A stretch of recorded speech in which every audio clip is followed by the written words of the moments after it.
तो चलिए आज बात करते हैं पहले विश्व युद्ध की। एक ऐसी जंग जिसने लड़ाई के तौर तरीकों को आप कह सकते हैं हमेशा हमेशा के लिए बदल दिया। देखिए, ये सिर्फ देशों या बड़े बड़े सेनापतियों की लड़ाई नहीं थी। नहीं, ये उन लाखों सैनिकों की भी कहानी थी जिनके लिए अचानक इंसानी हिम्मत के सामने मशीन की ताकत आ खड़ी हुई। ये असल में तकनीक की वो भट्टी थी जिसने जंग के सारे पुराने नियम जलाकर राख कर दिए और नए सिरे से लिखे। तो आज हम देखेंगे कि ये सब हुआ कैसे। सबसे पहले हम समझेंगे कि क्यों पुरानी लड़ाई की रणनीतियां अचानक बेकार हो गई। फिर हम गोता लगाएंगे समुद्र की गहराइयों में यू बोट के खामोश युद्ध को जानने के लिए। उसके बाद जमीन पर आएंगे और देखेंगे कि क्या टैंक वाकई एक नाकाम शुरुआत थी। और फिर हम उस पल पर पहुंचेंगे जब ये गतिरोध टूटा। और आखिर में हम बात करेंगे कि कैसे जंग के नए नियम लिखे गए। तो चलिए इस कहानी को परत दर परत खोलते हैं। तो चलिए सीधे चलते हैं 1914 में। सोचिए माहौल कैसा होगा। सेनाएं बड़े जोश के साथ परेड करती हुई मैदान में उतर रही हैं और हर किसी को यही लग रहा था कि अरे ये जंग तो कुछ ही महीनों में खत्म हो जाएगी, क्रिसमस तक सब घर वापस। ठीक वैसे ही जैसे पिछले 100 सालों से होता आया था। लेकिन उन्हें अंदाजा भी नहीं था कि क्या होने वाला है। जर्मनी हो या फ्रांस, हर देश का बड़ा कमांडर यही मानकर चल रहा था कि भाई हमारी जो पुरानी जांची परखी रणनीतियां हैं वही काम आएंगी। उनके दिमाग में एक तेज और निर्णायक जीत का प्लान था, लेकिन वो आने वाले कल की हकीकत से आप कह सकते हैं बिल्कुल अनजान थे। और फिर जब पुरानी हिम्मत नई तकनीक से टकराई तो नतीजा सच में दिल दहला देने वाला था। सिर्फ एक लड़ाई में, मारने की लड़ाई में करीब 2.5 लाख सैनिक या तो मारे गए या घायल हुए। 2.5 लाख, और ये तो बस शुरुआत थी। ये उस तबाही की सिर्फ एक झलक थी जो आने वाली थी। अब जरा इस टकराव को समझिए। एक तरफ 19वीं सदी की रणनीति, एक साथ हजारों सैनिकों का दुश्मन पर धावा बोलना, और दूसरी तरफ 20वीं सदी के हथियार। सोचिए जरा उस सिपाही के बारे में। एक सीटी बजती है और उससे अपनी खाई से निकलकर दुश्मन की तरफ दौड़ने का हुक्म मिलता है। लेकिन सामने कोई तलवार या भाला लिए नहीं खड़ा है। सामने है मशीन गन की गोलियों की बौछार और कंटीले तारों का एक जाल जो बस फंसाने के लिए बिछा है। ये बहादुरी नहीं थी, ये तो सीधे सीधे मौत के मुंह में जाना था। तो इस नई खौफनाक हकीकत का नतीजा क्या निकला? खाई युद्ध। अपनी जान बचाने का अब एक ही तरीका था, जमीन के अंदर घुस जाओ। और दोनों तरफ की सेनाओं ने यही किया। देखते ही देखते इंग्लिश चैनल से लेकर स्विट्जरलैंड तक, सोचिए 350 मील लंबी खाइयों की एक भूल भुलैया बन गई। एक ऐसी दुनिया जहां जिंदगी और मौत के बीच बस कुछ इंच का फासला रह गया था।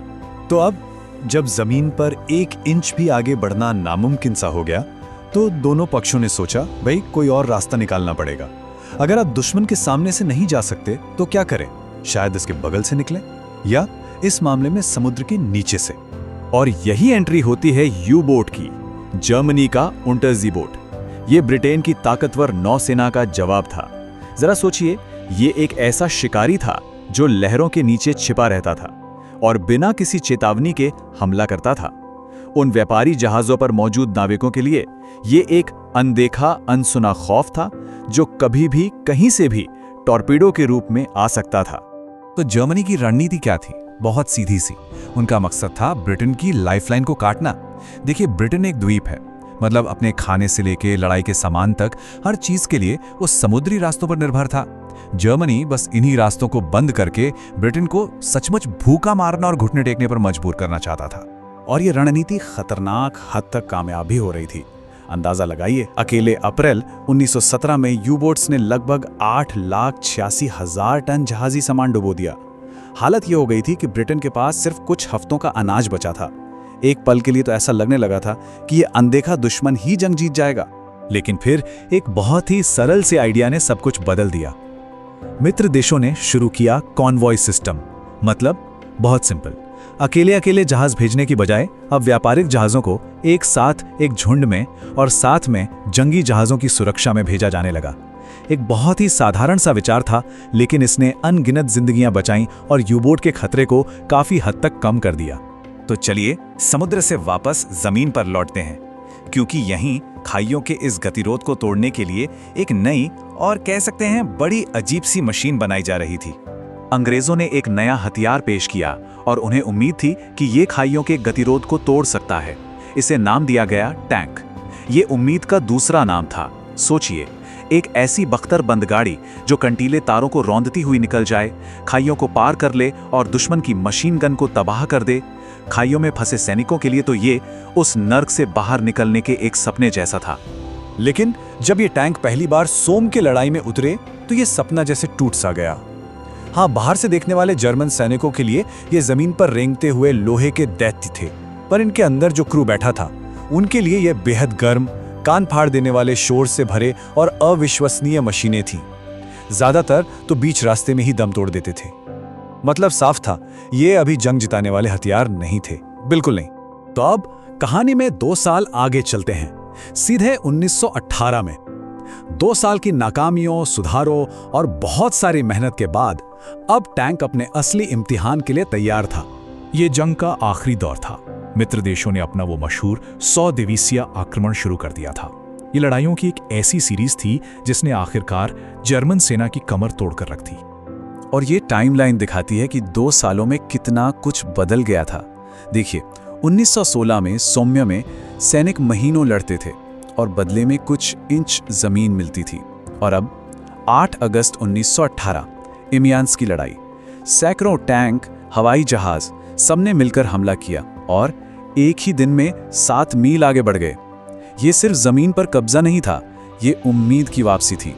इस हमले का असर इतना जबरदस्त था कि खुद जर्मन सेना के सबसे बड़े कमांडर जनरल लुडेनडॉर्फ ने उस दिन को कहा, जर्मन सेना का काला दिन। सोचिए, जब दुश्मन का सेनापति ही ऐसा कह दे तो समझ लीजिए कि लड़ाई का रुख अब पूरी तरह से पलट चुका था। टैंकों के सही इस्तेमाल ने आखिरकार वो कर दिखाया था जो लाखों सैनिक 4 सालों से नहीं कर पाए थे। खाई युद्ध खत्म हो गया था। वो लंबा खूनी गतिरोध आखिरकार टूट चुका था। तो 4 सालों की भयानक तबाही ने लड़ाई का चेहरा हमेशा के लिए बदल कर रख दिया। अब जंग के नियम दोबारा लिखे जा चुके थे। तो यहाँ सबसे बड़ी बात क्या है? यही कि खाई युद्ध की उस भयानक समस्या को सुलझाने की कोशिश ने ही असल में आधुनिक युद्ध को जन्म दिया। मशीन गन ने पुरानी रणनीतियों को बेकार कर दिया। यू बोट और हवाई जहाज़ों ने लड़ाई को जमीन से उठाकर समंदर और आसमान तक फैला दिया। और टैंक, पैदल सेना और हवाई जहाज़ों का वो तालमेल, जिसे आज हम कंबाइंड आर्म्स कहते हैं, वो जीत का नया फॉर्मूला बन गया। और ये सब हमें एक आखिरी बड़े सवाल पर लाकर छोड़ देता है। पहले विश्व युद्ध के ये घातक आविष्कार, टैंक, पनडुब्बी, हवाई हमले और कंबाइंड आर्म्स की रणनीति, ये आज भी दुनिया भर के युद्ध क्षेत्रों को कैसे आकार दे रहे हैं? क्योंकि जंग का चेहरा तो बदल गया था, लेकिन उसकी विरासत वो आज भी हमारे साथ है।